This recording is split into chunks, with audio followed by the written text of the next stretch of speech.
Lisa Portolan and I'm the host of the Slow Love podcast series. And today we have a really special guest. Well, we kind of have two special guests because Ruth is from Contento and from Mondo Studio Films and has been a key person in terms of this collaboration of putting together the Slow Love podcast, which she might mention as we go along. And we also have Lisa Camillo, and you'll see her there looking absolutely fabulous with behind her the sea. She's on a boat, and we'll go into details around that shortly. But essentially, she's an Italian-Australian human rights-driven filmmaker, anthropologist, presenter, and writer. She's directed, produced, and written award-winning documentaries and films, including Valentes, The Brave Ones, which was released in cinemas in Australia, the US, as well as screening at many international film festivals. She recently published a book inspired by the documentary Una ferita italiana, an Italian wound, and has been commissioned earlier on this year by Al Jazeera to make a 25-minute documentary on COVID-19 story in Milan. So very exciting stuff there. And Lisa currently finds herself stuck on a boat, believe it or not, to get back to into Italy from Greece. And she's been awaiting her COVID test. So hello, Lisa, how are you? Hello, everyone. Yeah, great. You know, it's hot here. It's a beautiful weather. I like to get off the boat and enjoying the scenery even more and get to know the people and the place because it's so beautiful. And you did mention earlier on that Mount Etna is behind you, and it's currently, there's a bit of eruptions going on at Mount Etna at this point in time. Yeah, I hope you can see it. It's a bit, there is a bit of a mist, but right there, there is a bit of smoke coming off it. And oh my goodness. It's incredible because on this side, the one I'm facing is the bottom of Italy, is the heel of it, not the heel, the point of Italy, of the shoe, of the big boot. And which is Calabria, and behind me is Sicily, and it's so close. I actually never realized it was this close. It's pretty incredible. Lisa, amazing. We want to be there. We want to be right there. Please come and join us. We'll have so much fun together. Can I just say at this point, so I'm in Melbourne. Lisa Portolan is in Sydney. Oh, wow, cool. This is obviously in Sicily, well, in between. And yeah, you girls are both lucky. We've just had an announcement that's quite raw this morning that our stage 4 lockdown's increasing by at least another 2 to 7 weeks. So definitely would rather be in your shoes right now. So enjoy it. That looks so gorgeous. Yeah. Beautiful. I'm sorry to hear that. We've been there in Italy. You know, we had one of the worst lockdowns in the world. It was so tough. And I was telling my dad last night because he had no idea, because I was saying to him that we had a massive secret party, not a massive, well, it were just 6 couples, neighbors that we just saw during lockdown, and it was during Easter. And, you know, I was so depressed actually in Easter, thinking, oh my God, I came back to be with my family, to hang out with them finally. And I'm stuck in Milan by myself, well, with my partner, of course, but, you know, not being able to go and visit them in Sardinia. It's like, this doesn't make sense. So I had to a little bit explain to him, and then of course, I heard music outside. Somebody was playing some really great records. I was like, what the hell is, because it's all like where I live, all Airbnbs, because a great place in Milan, Brera. So, but it's funny because that actually highlights the problem with Airbnbs, and also, you know, that really empties the of life and culture and society, the centers of these beautiful cities. But then I was like, oh my God, there is some noise, there's some life outside here, amazing. So we had a look outside, and there were like 2 young people about our age talking from, you know, one floor to another outside, and they're like, you know, and I was like, hey, hi, somebody here, great. And they were like, hey, we're organizing an aperitivo, do you want to come up? And I was like, hell yeah, oh my God, yes. So we had this amazing night where really fun, but my dad had no I was like, Lisa, why were you depressed? And I was like, Dad, you have no idea what was like in Milano. It was an apocalyptic scene. It was we had as well, Yeah, it was the wasn't it? epicenter. We had Mm, we're having police cars with megaphones, mm, telling us stay inside, you can't mm. leave. Wow. It was crazy. We had drones as well, checking if people were out. We could not leave our homes, and it was 24 hours. We didn't had curfews. It was just 24 hours a day for 3 months straight.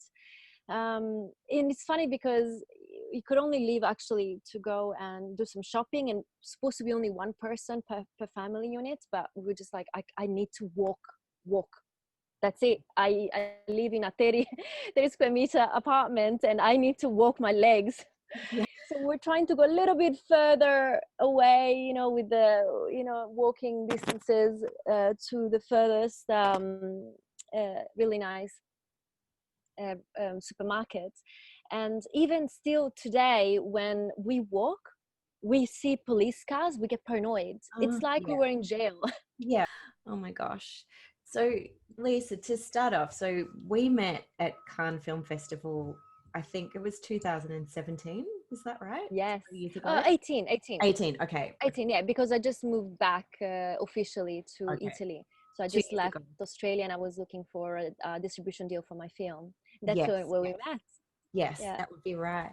So I remember when we met, we went out for a beautiful dinner with the Zecklers, and we were chatting a lot about your decision because you were just on the cusp of moving back to Italy from Australia, from Sydney. Yeah. And I remember a big motivation at that time for you to move back was that you were so fed up with Aussie men. Yeah. I remember Sorry, Aussie guys, if you're listening, but yeah. I wasn't too happy. So can you tell us a bit about what prompted you to leave and how the whole journey's been for you since back then? Yeah. Look, I feel I have this it's weird because I'm so happy to be here. I love it. And I'm so glad I made the decision, but it's something weird that when I go to sleep and I dream, a lot of times actually I cry.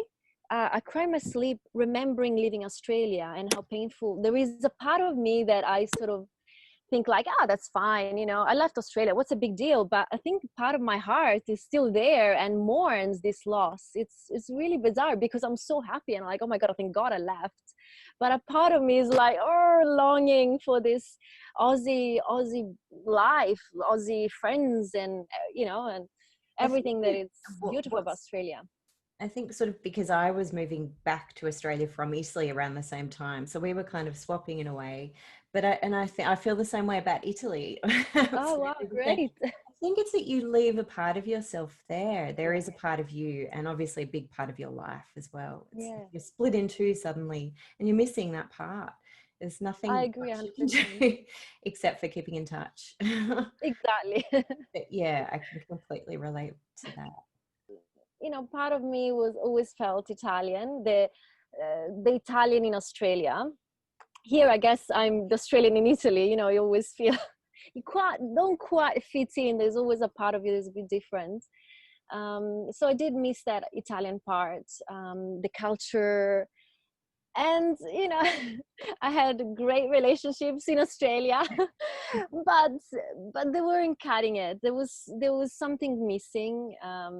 And Aussie guys are lovely guys, but there is something that it was just not for me. I wanted something.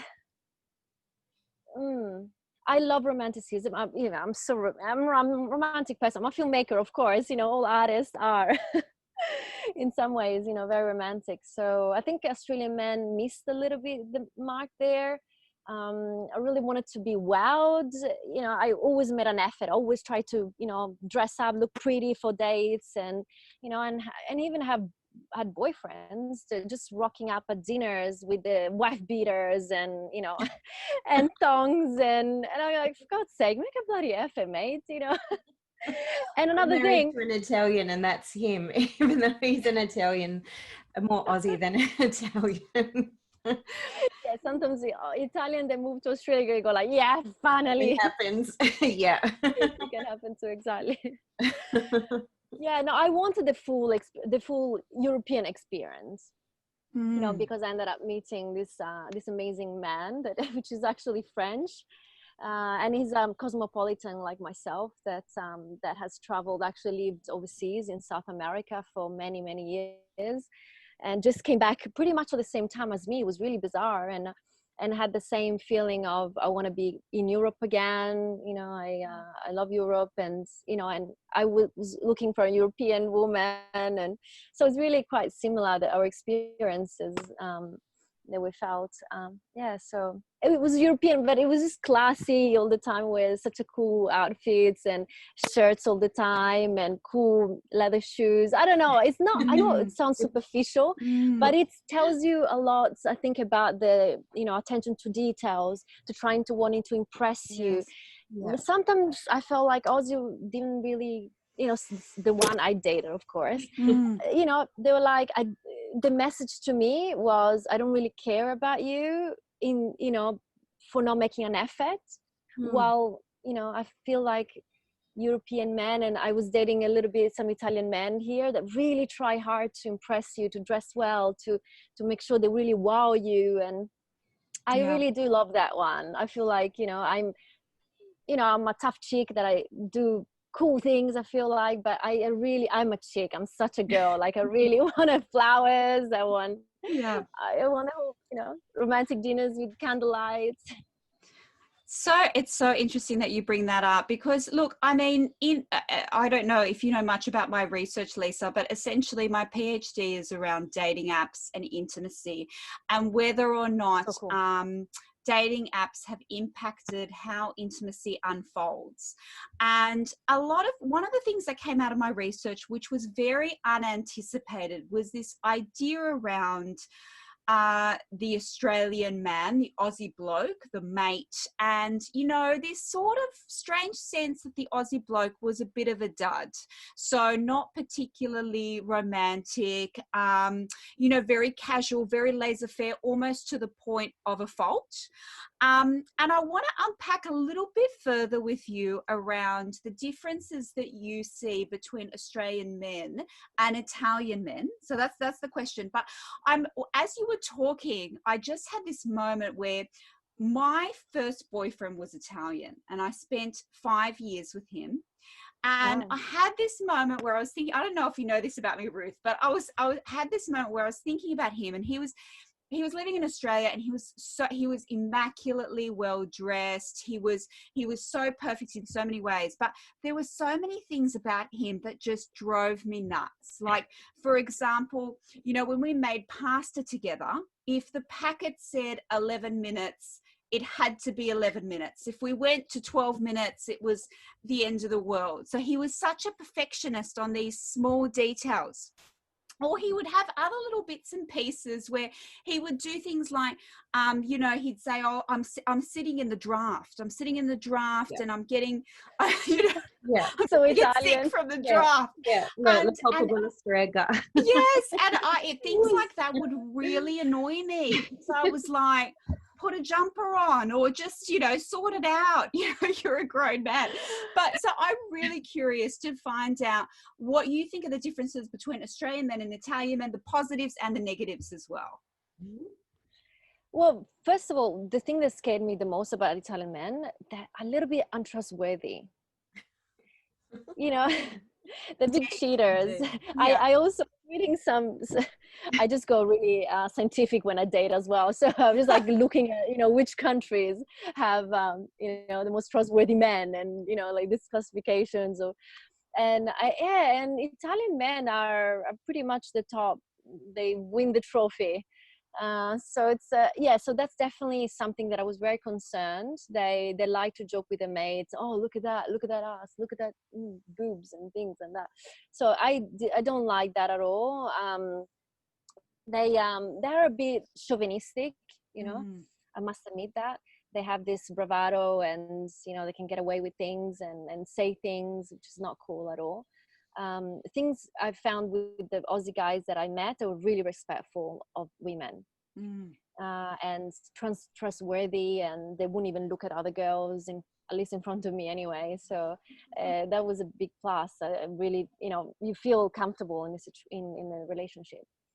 So what else? Yeah, Living I love freedom. that Aussie men are men. Like there is, of course, this duality of toxic masculinity, but Mm. also at the same time, Aussie, I do like the fact in the positive way that you know, the strong, the tough. They don't have a bit of cold when the air hits Yeah. their neck. Can I just ask as well, Lisa, because you're an anthropologist, right? So, you know, the study of people, cultures, all that sort of stuff, society. Do you think it's a bit of a generalization to say that Australian men are not romantics, that sort of stuff? Or do you think that there is like a real truth to this? There is some truth to it.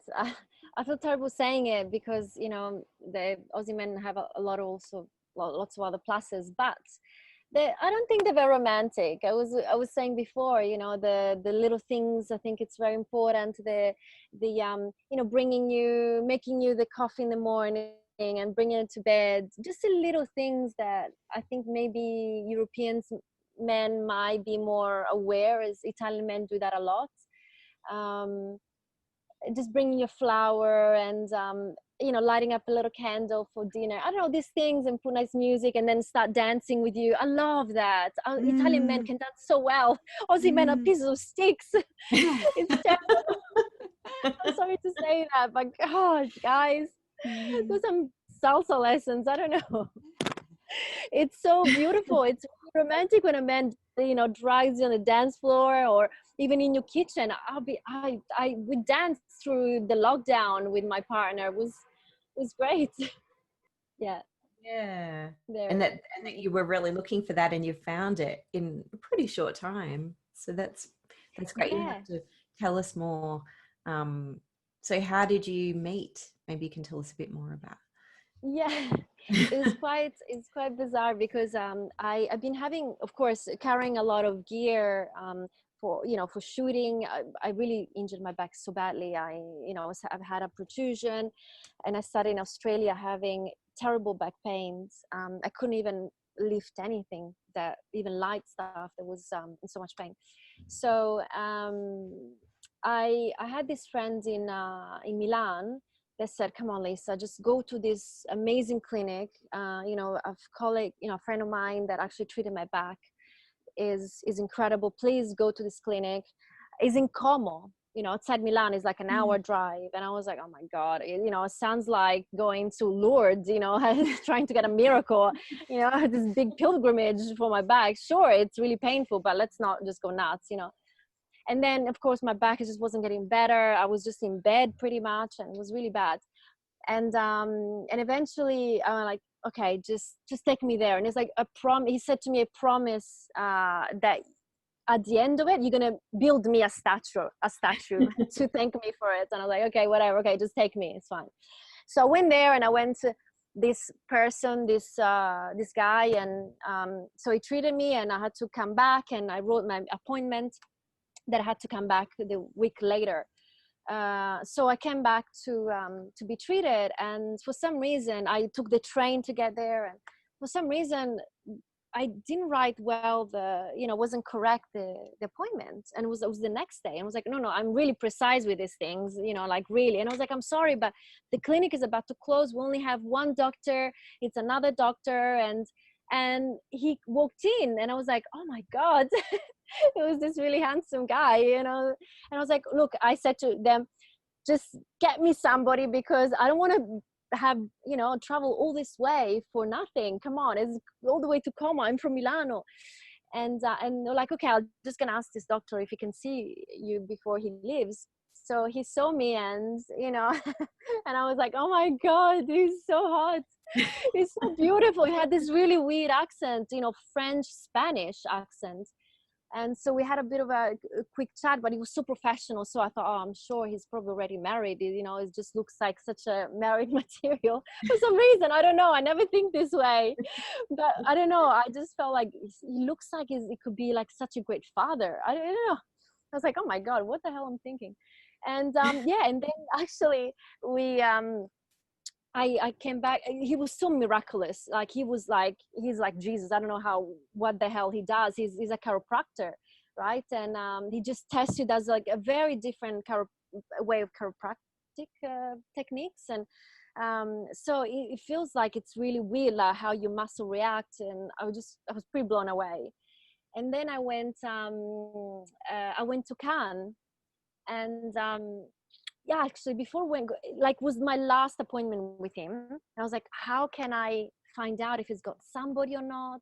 Between me and you girls actually stalked him as well. I'd never do this, but I just want to find out if, so weird. Really not me. It sounds anyway, like a perfect meet cute. We've been talking about this a bit this week. Yeah, This is great. Yeah. It's so bizarre. And then I was like, okay, you know what? I thought, because it's so professional, that it didn't had any vibes at all. He was really even with my stress, I was so stressed because I was about to go to Cannes, and actually deliver all the deliverables to Level K, my distributors. There was the deadlines approaching and stuff like that, so I was really stressed. And he said, oh, you're really stressed, and think about something you're stressed about. And I was like, oh, I know what it is. And was, of course, my film deliverables. And he said, but don't tell me anything. I can't know anything about you, And I was like, damn it, I wanted to say I'm a filmmaker, I'm cool, man. So last appointment, I was like, okay, what can I do? So I was like, okay, you know what? This is our last appointment. I'm going to write the reason why I was so stressed. So I ended up writing the website of my film. So, and I gave it to him, was like, thank you very much, goodbye. I was like, okay, if he doesn't anybody, I might hear from him. So I was on the train and I received a donation on my website with his name on it, because I still had a donation button from when I was doing the crowdfunding, and was the refund of that, the amounts of the treatments. And, when I was in Cannes, with Alicia actually said, oh, by the way, I just met somebody. I think he's amazing. I don't know. I had some weird feelings, and we've been chatting while I was in Cannes, and I told her, and I showed her the photo of him, stalking him, of course. Yeah, and then that's it. And we got together, but just a few months before we moved in, we had the lockdown, and we felt, oh, damn it, this romantic thing, is it going to go with the lockdown?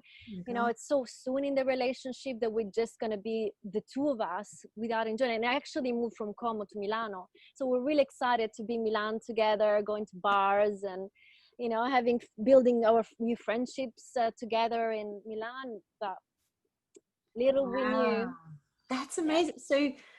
Yeah. So you met Cannes last year. Basically. Just before Cannes. Yeah. So pretty much 10 months before lockdown. Yeah. 6.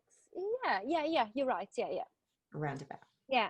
But, of course, we had some in the middle. So we all did different things and, done some stuff together. But, then because he was living in Como, he was hard to see each other all the time, and so we thought, why don't you move in? And we were actually thinking how lucky that we moved in just before the lockdown, because we would have been able to not see each other for 3 months at all. You can't even visit. That's incredible. Did you have a sense that it was coming, or because it all happened so quickly initially, didn't it? It was really fast. It happened so quickly. It was crazy. We had no idea. When it started, actually, I was traveling to Rome at the time. Was the first thing that I felt like, wow, things are getting a bit funny around here, because the train station was empty. I was a guest speaker in one of the programs because all the TV is in Rome. So I traveled there, and the train station was empty. And I was going, come on, guys, are you exaggerating this? I was actually one of the first people. Is that a dolphin? Yeah, there's a lot of dolphins. I was asleep, of course, when we were navigating. Damn it. Baby dolphin going. And they were like, Lisa, you should have been here. I was like, damn it. Beautiful. So I'm all the time now trying to find if there's dolphins, because I'm still missing out all the time. Lisa, do you mind if I jump in with a question about what you were just talking about? So one of the things in my research that's been really interesting is that a lot of people that got together at the start of COVID and at the start of the lockdown sort of talked about how their relationship which was new, right? In those, you know, foundation elements where you're going out and you're going to restaurants, you're going to bars, you're going to festivals. Instead, all of those things were removed. So all of those consumer dating elements were removed. And so a lot of people said to me, I actually found it kind of boring, and it put me off the relationship a little bit because there was nothing but us two left in this. And it was those initial stages when it should have been all fireworks and going out and doing this and that. And I just wonder, how was it for you? That's exactly what we were scared about. Yeah. We're thinking, oh my God, we're gonna, you know, all this excitement, all these adventures we want to do together, it's all over. And, you know, is this gonna ruin my relationship? And we thought, you know what, this is, you know, either make it or break it. So let's see how we go. You know, it's okay if we don't survive. And but you know what, it got us so strong with such a great team, because it's really funny, because there was no bars. We got inventive. Actually, he got really inventive. We have a tiny terrazzo, which is a little balcony, tiny balcony. It's maybe 1 meter and 1 meter long, the wide, and 3 length, so really tiny. A Juliet balcony. Yeah, Juliet balcony. Yeah. So what this very romantic, sexy French man did was place a really cute tray, aged tray, and he fixed it on the rails, and he put 2 chairs and said, "This is gonna be our new bar in town." Actually, it's got a really amazing green thumb. So we ended up building a little bit of, you know, some flowers and plants and things. So we had dates. We had dates in this in this bar. It was actually really, really cute and romantic. And of course, there was copious amounts of alcohol that we drank. Ridiculous. We got fat, but it was really nice. We danced on you know, in the living room, in the living room kitchen. We had a really lovely times. And of course, and we started working together, because at the time I was, you know, doing the deal with Al Jazeera, and I said to him, because he couldn't keep working, of course, as a chiropractor, I said to him, "Do you want to learn how to do sound?" He was like, "Oh my God, I'd love to, you know, shoot a film with you." Yes. So he ended up looking for an online course, and we did this project together. We made a film during lockdown, so, you know, which was a really amazing experience to do together. And amazing, Lisa. Do you think it's probably going to be a time that you'll always look back on and think that was just an incredible time in our lives, even though it felt like the world was falling apart outside? It was kind of building your relationship and I must admit, we had to say, like, we actually yesterday, because we have an announcement. I can't believe the timing, but we got engaged. Wow. Congratulations. Anything. Actually, you guys girls are one of the first people I'm telling. Like, so exciting. I did that in purpose, not to say it when it's like, okay, I'm just gonna announce it tomorrow. Wow, what an amazing, beautiful story. And you're sort of like right at the most romantic part of it all. I'm sorry to go off track, Ruth, but I've got to ask this, because this is like a hugely romantic story. Like, you know, it's got the meet cute moment. They met in person, all that sort of stuff. They moved in together. It still worked despite COVID. You're working together, which is really tough, right? Really tough working with your partner. I mean, I've worked with my partner, and you know, it's not ideal sometimes.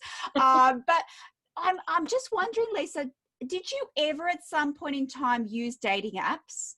And did you what was the experience like? And do you find the in real life experience a lot more you know, productive? Yeah, look, I believed, I was believing that I would have, you know, I was going to meet the you know, the man that I was going to be for the rest of my life on dating apps, because of course it's a new way to meet people, and especially right now, oh my God.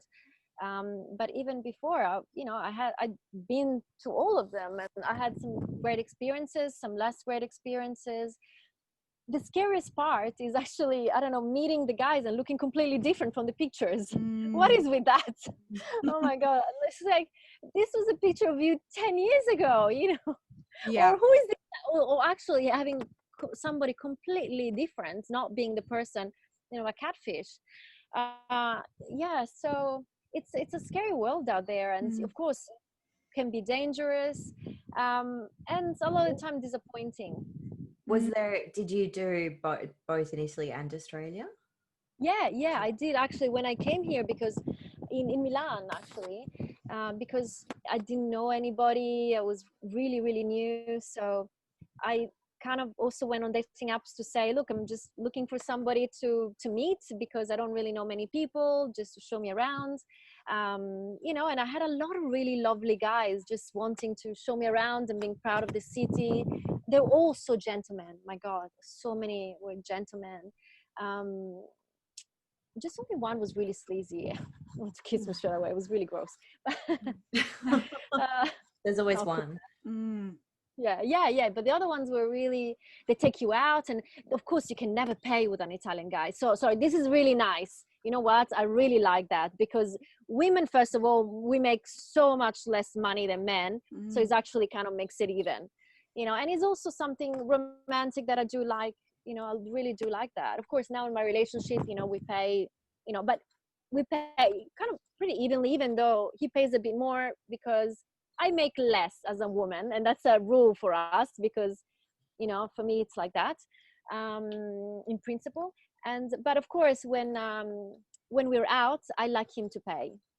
I might pay, you know, of course, the next day something else you know, do the shopping. But, you know, for taking me out, I want to be taken out. Yeah. And I think that's a big thing about Italian men, isn't it? And I mean, my father's Italian, so I've grown up with that sort of culturally, that, you know, Italian men really like to take care of you, their family, women, whatever. It's really about making you feel good and taking care of you. It's a big part of who they are, I think, what defines them. So Absolutely. And of course it could be a bit toxic, could turn toxic, because then they feel like they own you, and then, you know, you also, you know, property to them, because of course it's all that macho and sexist way of seeing it.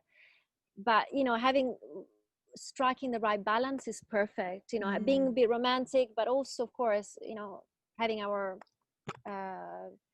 economical side sorted, and, you know, it's important. Yeah, I totally agree. And I think you make a really fair point, Lisa, because I think that sometimes we do lose sight of the fact that women make a lot less money than men do across the board. And so I think it's a great point. Yeah. And everything that we buy, it's 3 times more expensive for us than for men. So even like shaving, you know, the shaver, razor. How do you call it? Razor. Thank you. The razor. Being in Italy now is losing us in English. So the razor, you know, if the pink razor, it's €7 or $7. You know, for the blue razor, it's like $1. You know, make up so much more than men. So you know what? Pay for me sometime. You know, it's not fair. Use that argument. That's good. Or pay us more, and be more even and fair when you're pricing things for women. I totally agree. And I'm curious, and I have derailed Ruth, and bring me back on topic whenever you like. I'm curious, Lisa, if, you know, in your experiences going back to Italy, if you were seen as the foreign woman, as the foreign Australian woman. Yes. They they could tell there was even, well, my Italian was, you know, was not great when I came back, actually. I couldn't remember a lot of words. It was weird. But they were saying, they were like, there's something about you that it's very Anglo-Saxon. Like, you can tell there's a bit of a coldness. You're not very Italian, you know, you're a bit reserved, and I was like, I like that. Yeah. I've got a question, just sort of going back to lockdown in Milan. So obviously you had a great experience. What's your partner's name? What's your fiance's name? Mathieu. beautiful. So your experience together was really kind of special. But I'm curious about, what was it like? What was the kind of feeling like in Milan at that time, and the mood, and socially, politically, economically? What was it like to go through such a harsh lockdown? And obviously Italy was hit so hard. It was one of the Yeah. first. Well, a lot of people were really scared about the economical implications. A lot of people were not knowing where to how to buy food, you know, because being 3 months without working, you know, it was incredibly scary. It's hard to put it into words. We had, for example, I actually did a little short doc. I followed a hearse, a funeral home, in the middle of the worst parts of the lockdown and the pandemic in Milan, and it was traumatizing. I feel like I am suffering PTSD for what I've seen, what experienced. You know, following this funeral home had actually few cars going at the same time because it was so much work. They said, you know, in just this month we've been working like we were working for a whole year only in a month's time. That we were going from one picking up one deceased person after another in a way that was just not right, and going to the cemetery, and it was like an industrial chain, you know, like you had this thing going in and out and in, putting, you know, coffins in, putting them down, there was just so many. It was, and unfortunately the even sadder part was not having the relatives there. Yeah. We had to say a little prayer while we were shooting because we're like, there was nobody around, and it was incredibly sad.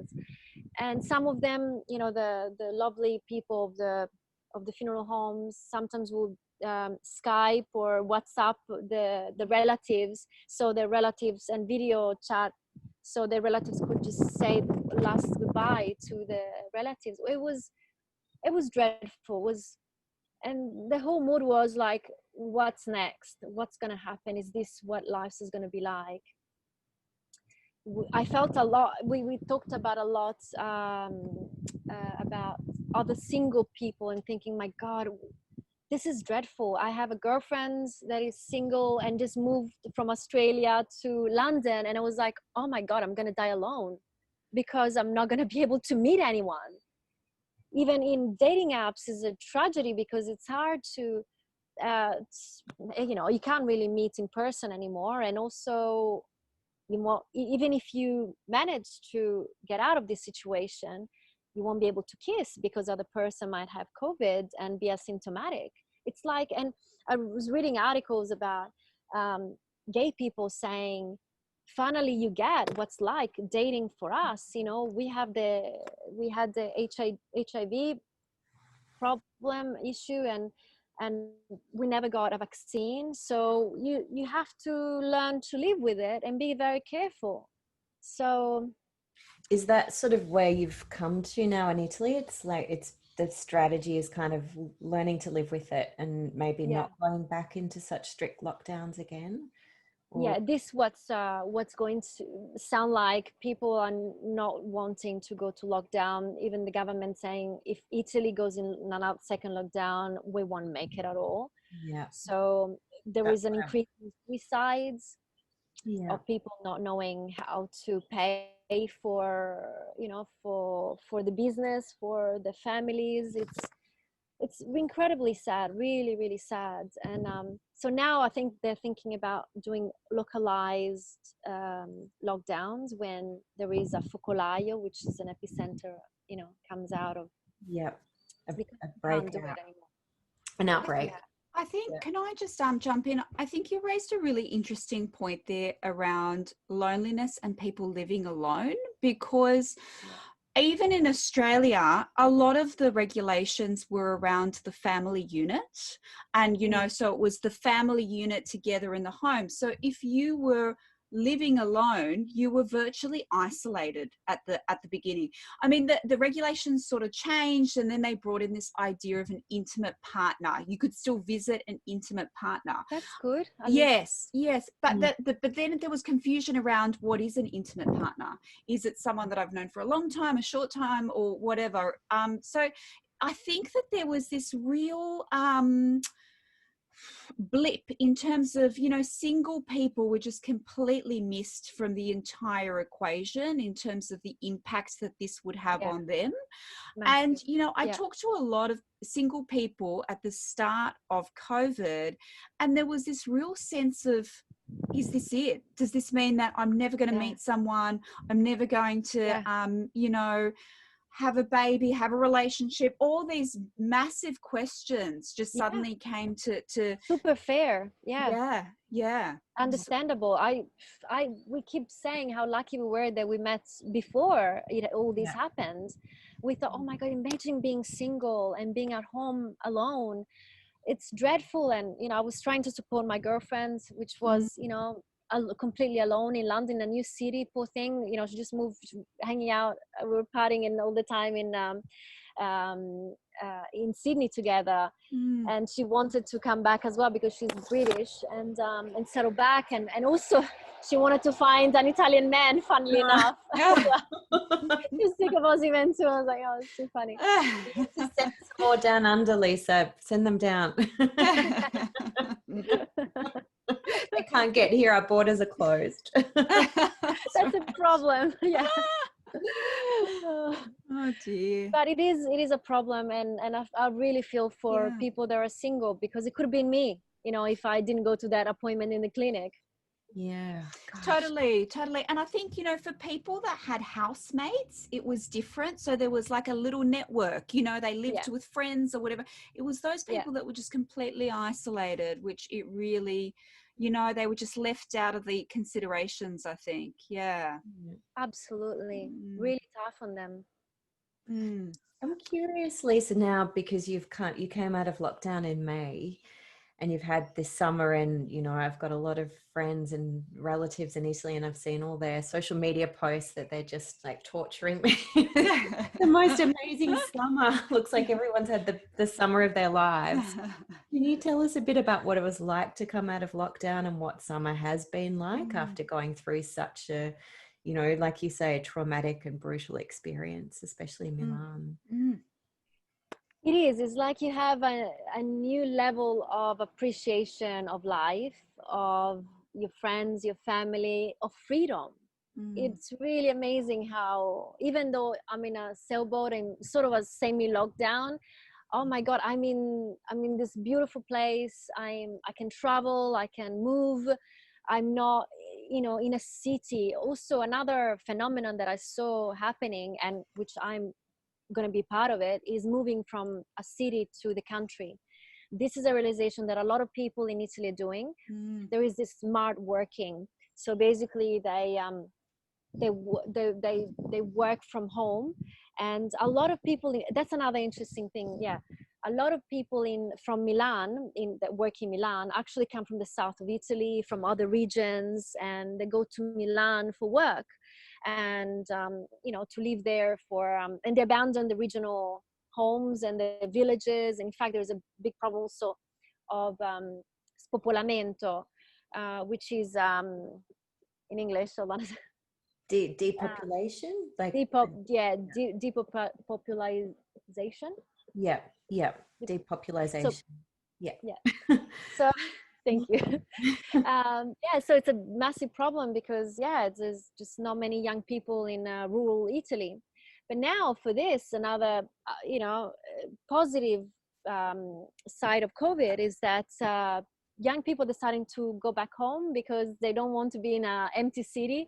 Because if you remove clubs and restaurants and bars, what are you doing in a city? You know, if you can work from remotely, it's just stay. You can be next to the beach and work there, and next to your family. And so we're looking to buy a place in Sardinia and move there. Oh, wow. So yeah, and have a bit of a country life. Oh, wow. Like your Yes. dream has really played out incredibly, because that's what you wanted as well, to be back close to your family and back in your heartland. Yeah, That's amazing. exactly, absolutely. But back to that question, it's really the realization is it's incredible how important nature is, to be in Mm. contact with nature. Important close to your family. Not being so far apart, but also how important and how much we took for granted things before. So much, Mm. so much. Yeah. Lisa, sorry, can I just ask you as well? I mean, I feel like we sort of chatted beforehand around where you're at right now at this point in time, but we haven't sort of captured it for listeners and watchers. So tell us a bit about how you find yourself here and why exactly you can't go on shore. So yeah, my dad kept his sailboat in Greece for a couple of years. So he would travel to Greece with my mom, and then by plane, and then sort of explore the coastline, which is another amazing plus to be in Europe. In the Mediterranean, you can just do that so easily, which is fabulous, and I'm enjoying this so much. Mm. But because of COVID, it was like, okay, we have to take the boat back. Let's take advantage of this sort of window open of the seems things are okay. We can travel to Greece, bring the boat, and enjoy in the meantime also the south of Italy, which I don't really know very well because I've been in Australia so long. But the problem is that because we were in a high risk nation like Greece, Spain, Hungary,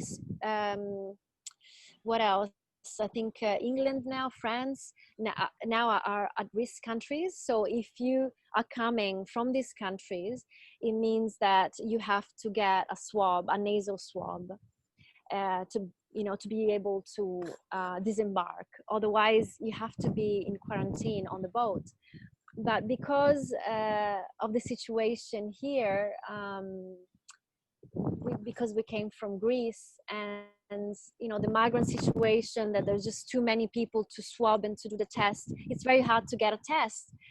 And this decreto, this law just came out recently, just maybe a week ago. So now we're kind of in this limbo of what can we do. So we wanted to continue to explore Sicily, but now Sicily apparently is completely in lockdown, so they don't want anybody to coming in, and they're trying to stop also all migrant boats because they just can't cope with it, and it's just too risky. And it's the end of summer. It's a mess. It's a Yeah. mess. So what do you think is next for Italy? I know the numbers are sort of going up, and do you think it's going up a little bit. Second wave, or It's hard, but I think Italians got so scared that now we're trying to be really, really careful. But being Italians, even careful Italians are still not careful enough, because they still love to touch you, to hug you, to kiss you. And so it's still all the time going like, we can't do this anymore. Don't touch me. Don't, be distant. So, you're right. And they touch you. And it's like, no, you can't do that. So I think, we got really scared, and we're trying to be incredibly careful and prevent a second wave, because we know that we can't afford that anymore. And if it happens, it has to be localized. And we just can't do a lockdown again. We just can't, because otherwise we'll have more people committing suicide than actually people dying of COVID from desperation. And Italy lost that 80%. Actually, I saw was a great article you shared, Ruth, actually on Facebook, that I read. Was really interesting. Yeah, we lost 80% revenue of tourists this year. Yeah. So I was imagine so that. shocked to see those numbers, that there were like 100 people coming into Rome airport from the US and Russia, when there would usually be hundreds of thousands in July and August. Exactly. It's We had unimaginable. Absolutely. In Sardinia, for example, we actually no, in Italy, of course, we banned US citizens or US people kind of coming from the US. And some of them I know because I have a friend of mine that lives in New York, and he was just desperate to come to Sardinia, that he went through different countries in order to, get Right there. to Sardinia. Get rid of the bad smell. Exactly. God, Of Trump. crazy. So surreal. Yeah. But you seem optimistic, like it feels like the mood is still sort of determined and optimistic. Yeah, I think so. I think there is an optimism that is a cautious of optimism. We still have to really be careful, but at least hospitals now are ready to, we have more beds. We know how to treat the virus. We know that we have to isolate cities straight away, or try to cut completely communication and people moving around straight away. So I think now we're ready for a second wave, sort of, to deal with it and to sort of shut it down as quickly as possible. One last thing, maybe, because I'm in Melbourne and there's a really big Italian community here, and I'm sure they'll all be very curious to listen and watch this. Do you have any tips for us here? We're in this sort of sense of being in an eternal lockdown. Can you give us any tips to get through to the other side? I think it's important to keep busy, really keep busy, learn something. You have so many different things you can do, learn a new language. I was like learning French, which I have to while I'm locked down, for me, my fiance. Beautiful. Great. We sign up to masterclass, which has got great classes for everything, so you can learn how to cook a new dish. I wasn't doing any exercise, so I got fat and lazy in that way, but do try. Can't imagine. No. I believe you. Sorry. Thank you. Yeah, it was a point. I was like, oh God, my God, I never reached this weight before. That's a new one. But no, keep busy. That's the main thing, and it's gonna end. That's a great thing. Like, we came out and we were far worse in terms of infections, of how we knew how to treat the virus. So, just wear the masks, please. I don't know why there's a lot of people against us. So there was a protest in Melbourne. What was it, yesterday? Yeah. Oh my God. They say after 6 weeks of lockdown, people start going crazy. It's definitely playing out. Yeah. I get it. But if Italians can do it, and I'm so proud of this, because Italians are just the most social, crazy party people that want to, need other people, If Italians can do it and not, and follow the rules. Italians generally don't like following rules. Australians can do it definitely tenfold over. Well, I think that's really fantastic advice. Like, I think keeping busy is the crux to things. When you start getting a little bit idle, then you really start to think about things a little bit too much in depth. So I think that's some great advice.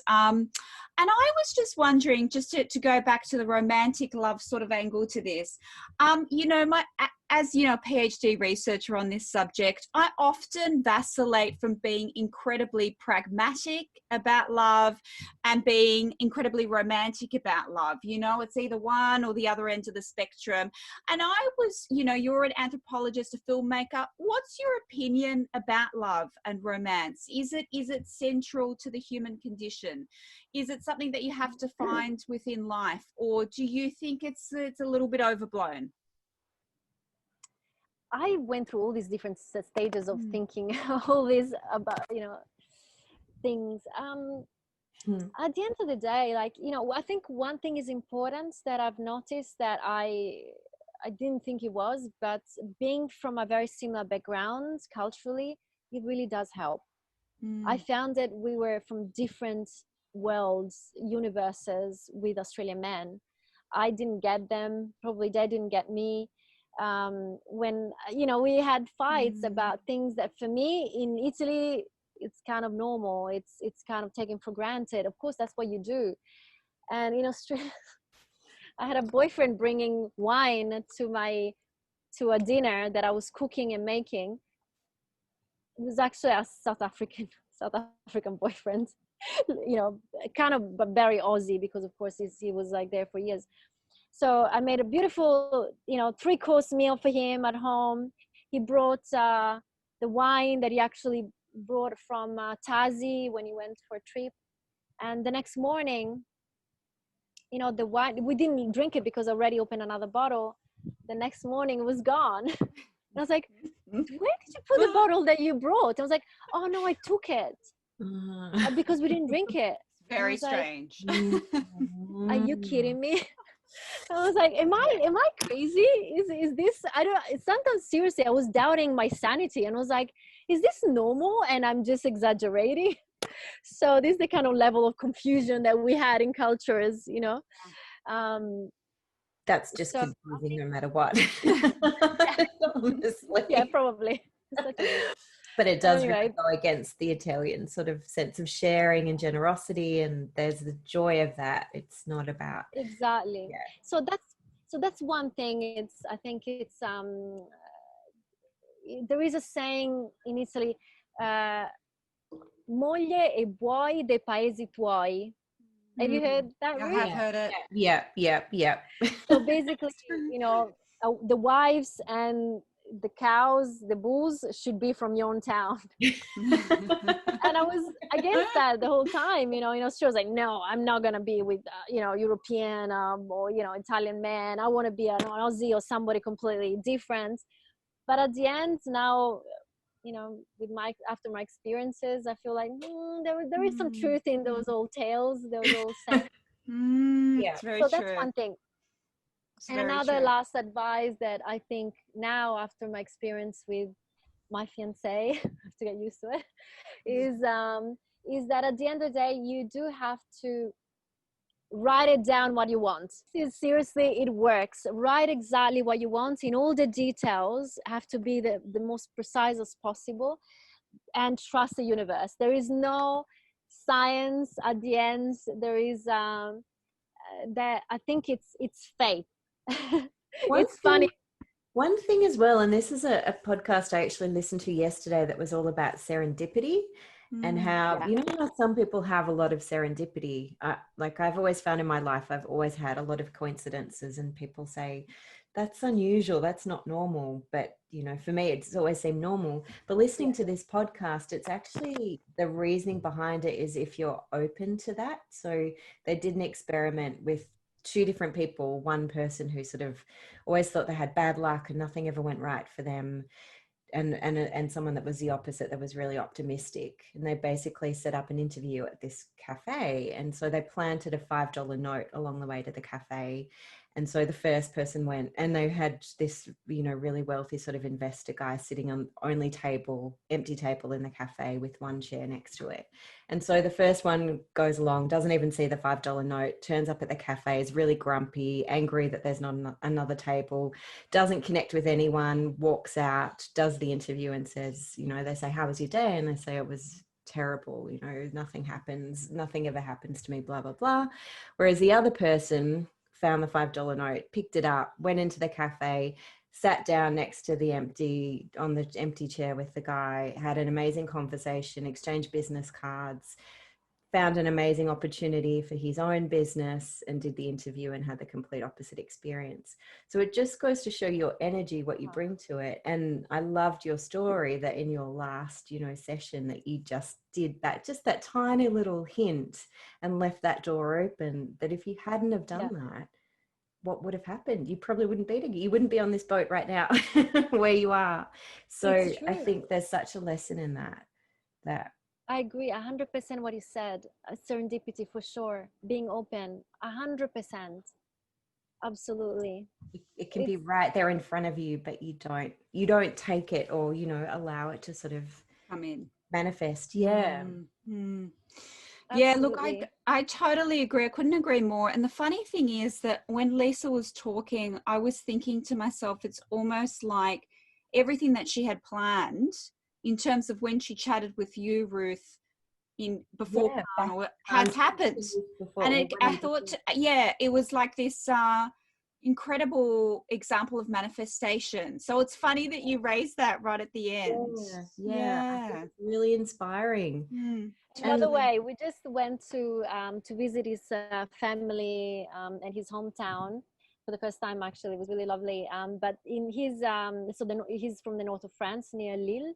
Really cute city, by the way. And he said, "I really want to show you my list," because he made a list as well. What? And so he looked through his whole room, and he read me the list. And it was like each point, it was like, it's you. I've been looking for it my whole life, and it's exactly all the points. And I did the same in Australia. It's so important, and being open. And I don't know, there is something.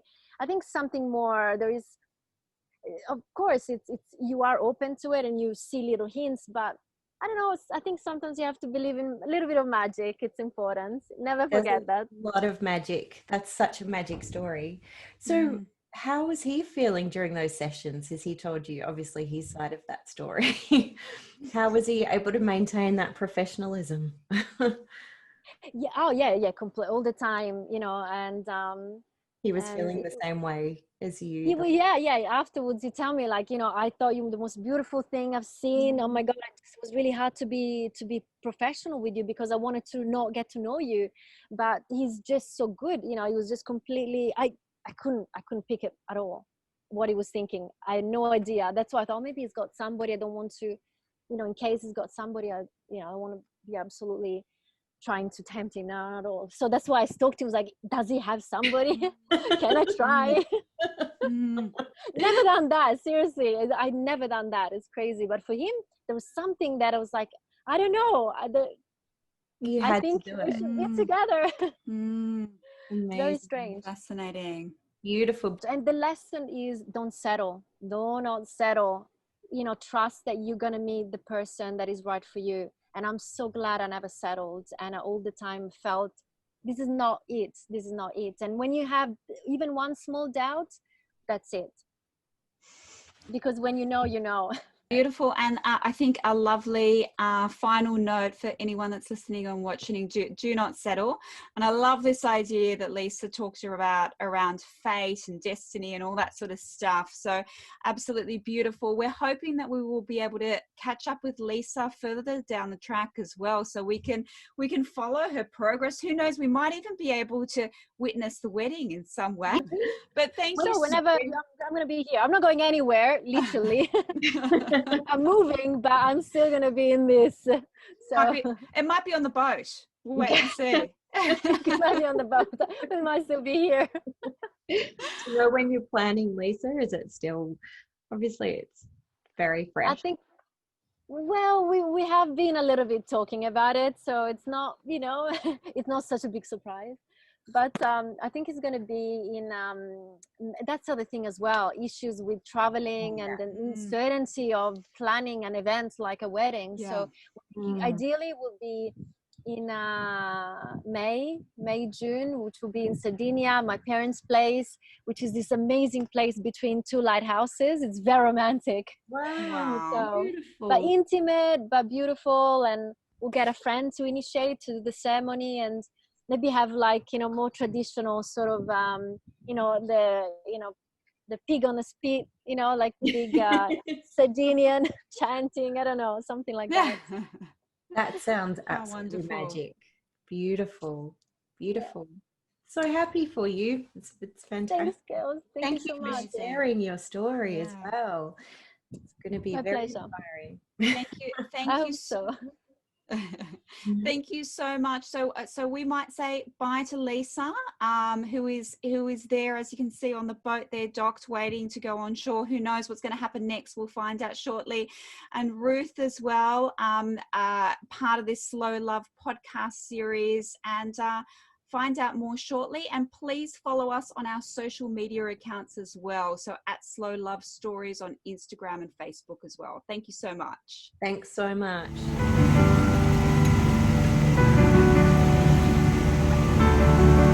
I wanted to be in the middle of Amazonia to do it, but this spot is really big too. Yeah.